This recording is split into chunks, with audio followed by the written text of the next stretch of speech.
hit me with your number 4, which is, I'm assuming, your longer one. It is. That is The Iliad is Dead and the Odyssey is Over by Murs, Ninth Wonder, and the Soul Council. It's the longest fucking title of all time. And it was so hard when I was, like, uploading videos, because, like, YouTube would just keep saying, this title is too long. I'm like, I can't, like, shorten it. You know? But anyway. This right here, ladies and gentlemen, is a good album. Alright. I remember I just picked this one out, like, just randomly, because of the long name. And it ended up being my 4th favourite of the year. Like, imagine how many gold mines we don't know about. Just because, like, we decided to pick a more popular album at the time. Like, there's probably, like, some A1 artists out there. Like, several that we just are not aware of. I found some really good ones this year. I think Do you think I went a little bit more out, or did you? I think we were probably about equal. I tried to go out, but if there was one that would, like, garner more views than something, I would go that one. And I think I got luckier with mine. You definitely did get luckier. Some bigger ones. I'd obviously heard of Crying Apple, and I sort of did pick him for that. Last year, you got very lucky. Yeah, but I got Marvy. I got a few that I just randomly pulled out. But it did backfire a couple times. But yeah, well, these two are pretty much my only two, like Murs and Villain Park. Yeah. So, yeah. Every other time I tried to branch out, it didn't really go too well. But, yeah, so... Now, I think this album, for the most part, should score higher than number 4 on my list. But there's things in there that really get on my nerve, like a lot. So it is lower than, you know, what it could have been, I guess. Right. But obviously I will get into that. But I'm going to start out with the positive stuff first, because I'm a positive guy. I'm a fun guy. I'm a swell guy. Get a little sugar in me. The first track is The Hulk. And straight away, Moses rapping, like immediately, within the first second. And he comes in hard. The beat changed me into a beast. I started knocking out teeth so other rappers can't eat. I'm from the streets, not the sidewalk. They listen when I talk. Another rapper dead and they're saying that it's my fault. I have no recollection of the vivid vivisection. I will not be blamed for your neighbour's imperfections. My locks are like antennas, mixing predator with venom. I murder 'em to the rhythm. You got a crew, then send 'em. I'm 2 decades deep. You neighbours should have stayed asleep. Since the late 90s, I've been spitting with the same heat. Like, that is just cold, and you know that it's true. And it is rare to find lyricism like that. Obviously, if you go to seek it, you'll find it. Like J. Cole, Kendrick Lamar. But, like, I feel like those guys are being drowned out by, like, the drip rappers. Yeah. You know, it is harder to find solid lyricism. So stumbling upon this as well, it was a good feeling. Skipping forward a couple of songs, My Hero, I think, takes the award for the best storytelling of the year. It runs through the life of a stripper/prostitute.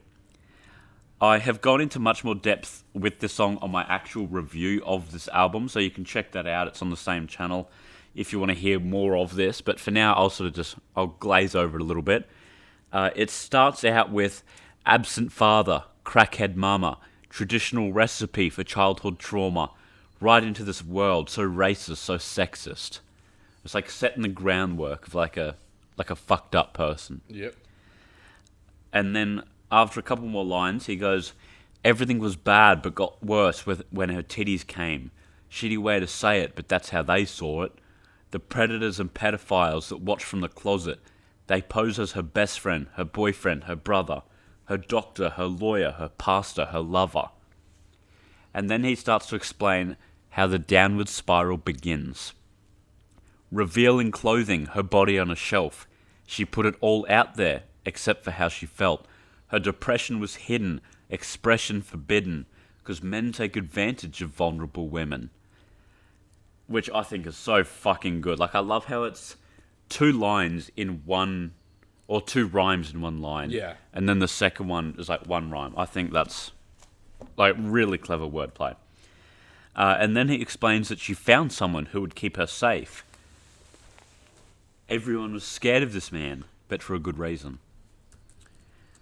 Sell sex in the US and no one protects you. So pimps and the pushers is who you connect to. Women, they judge you, they hate you, reject you. The oldest profession, yet no one respects you. So you deserve to be held captive, trapped in the basement with a sadistic bastard. Which is, like, fucked up to think, like, someone deserves that. But I feel like that is how society sees it. Like, society sees, like, a prostitute, if they're in a bad position, oh, you chose that path. Yeah. When in reality, they didn't. Yep. Like, it was pretty much their only choice. Like, I think if I was in that position and it was between that and, like, stealing and making someone else's life bad, like, I feel like that's the more selfless choice. Yeah. But anyway, and then a couple of lines later, he goes on to say, you don't ask for help, you think no one will care. They'll look at you, say that you chose to be there, like you chose to get raped because the clothes that you wear. And that's pretty much like the end of the song. Like he says that while he was sleeping, or while she was sleeping, go back. While this sadistic bastard was asleep, she shot him with one of his own guns that he keeps in the house. So that's sort of like how the song ends. But like that is some excellent storytelling, going from like the start of this woman's life to the very end. Like I think that's really excellent. And yeah, I'm a sucker for some good storytelling. Then in the next couple of lines, another song with a similar angle is "Fuck Them." It shows both sides of an abusive relationship, which I think is a really cool concept. First verse is from the girl's perspective. Came up behind you, he tried to put his dick on you, and you was trying to be serious. Don't let him calm you down, you're supposed to be furious. And it never did sink in. He'd slip up and he'd blame it on the drinking, but it would happen every weekend, and you still couldn't leave him. What the fuck was you thinking? And then the second verse is from the guy's perspective. She say that you cheatin' whenever you ain't together, but when's the last time she caught you cheatin'? Never. She insecure about everything she do. Her pops was a cheater, so you a cheater too. She likes to yell a lot, going through your cell a lot, post thirst traps when she mad, she a jealous thought. And then the chorus basically just tells each person, you should leave. That's the better option. And I did say this in my review of the album as well, but I wish that there was a third verse where he just like talks to both of them. Right. Like as if he's sitting down explaining how relationships should be to the both of them. But it kind of just ends after he says, break up. Yeah. So I think like it could have been better, but it was still a really, really good like concept for a song. The last of the good for this album would be Sin. It's another good storytelling one about him cheating on his wife. He opens up about needing some warmth in his winter because the girl's name is Summer and it happened in November. So I don't know if that's actually true or is invented for that line, but either way, I think that's actually some really cool wordplay. And that's also where the name of the song comes from. Sin. Summer in November. S-I-N. I thought that was really, really clever. It's a very good double Eric Andre. And then he starts out by explaining how he first started to get to know this woman, this absolute mistress. She just asked me about my day. I didn't see the harm in saying okay. She said, just okay? There's got to be more. Understand at the time me and wifey was at war. She opened up the door and I typed a couple paragraphs. The next couple nights we would meet there and share a laugh. Until I missed a night. The next morning I checked in. She asked, you all right? I said, yeah. She hit me with a, I missed you. Honestly, right there I should have known there'd be an issue. But we continued to chat. Just a little conversation. What's the harm in that? And I like how that's like just a normal-ass conversation, but everything rhymes throughout. It's similar to like Stan. Yeah. Like it sounds completely like that's how a person would talk. Yeah. Like the conversation isn't twisted to fit a rhyme. Like that's just, I think that's really impressive. So Yeah, you can see that he's regretting that it's happened, and he knew that the whole time he shouldn't have been doing it, but deep down he wants it, and he's just justifying it to himself. So that, like, he can feel okay with it on the surface level. And then he finishes the first verse off with, "If wifey found out, I knew it would offend her. The last time we kissed, I couldn't even remember." So, like, that's him trying to justify it to himself. And then at the start of the second verse, he tells the tale of their first shared night at a hotel. And then he moves on to when he comes home for the first time. "But once we checked out, it was back to reality. Except I had a secret that had eaten my morality. Bad men, eternally. It seemed like an eternity." And then he starts explaining that he began to plan a whole holiday with this woman. Like, they were going all the way to Brazil together. He says, "It got so real and I was so scared. I would risk everything if I chose to meet her there. And, well, where was I at home? Jacking off every night, eating dinner all alone?" Which I think sort of is, again, him trying to justify it to himself that, like, this is what I need. Which is, like, a very selfish way of thinking, but, like, that's just him trying to justify it to himself. And then he finishes that verse off by saying it's the best he's ever felt. Finally, he's found the love of his life. Only problem is, it's not his wife. Then in the third verse, he explains that he got his passport and visa on the down low. Every time the phone rang, he was going outside, and he suspected that his wife knew that he was cheating. And then I'll read out, like, the most of this verse because it is banging. The morning of the flight was the day I finally told her, "I'm leaving for Brazil, and when I get back, it's over." She held back the tears and just said, "I figured." What she said next, to this day I can't forgive her. Didn't matter because I was on a flight to be free, to be with somebody who loved me for me.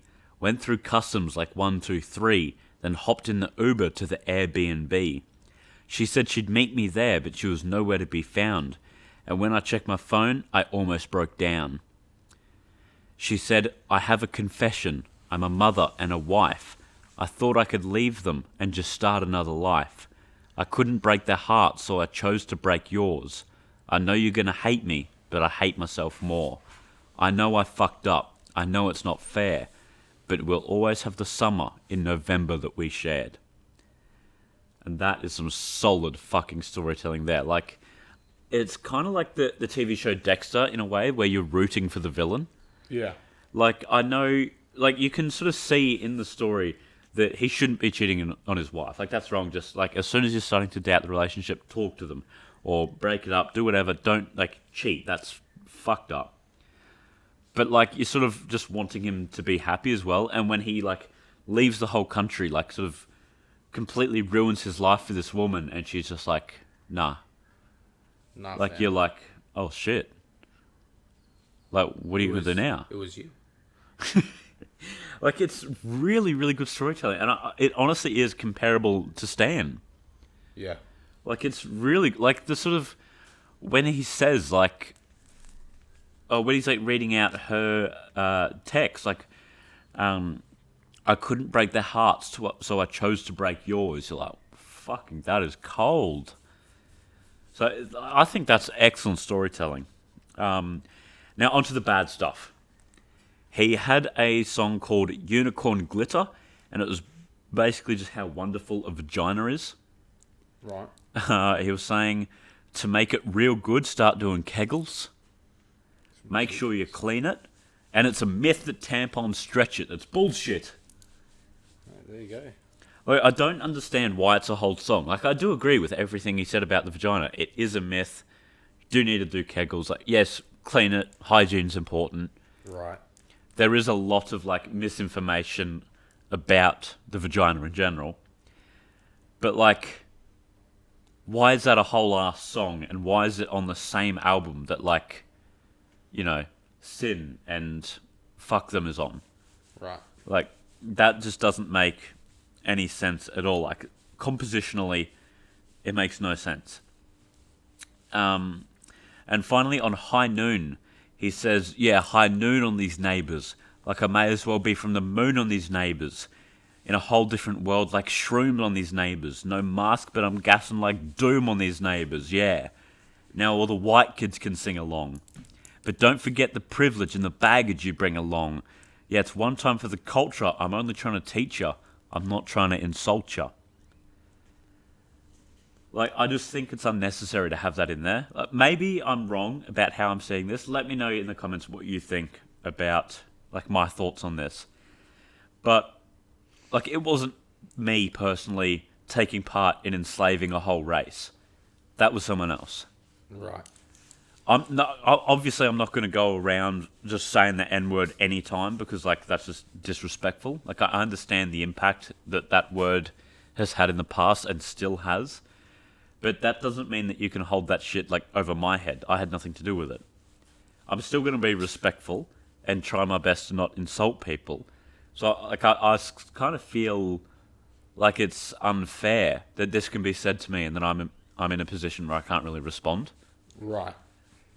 Yeah, I know what you're saying, mate. So I think it would be okay if he went on and spoke about it a little bit more in, like, an educational sense. But, like, he just moved on from that.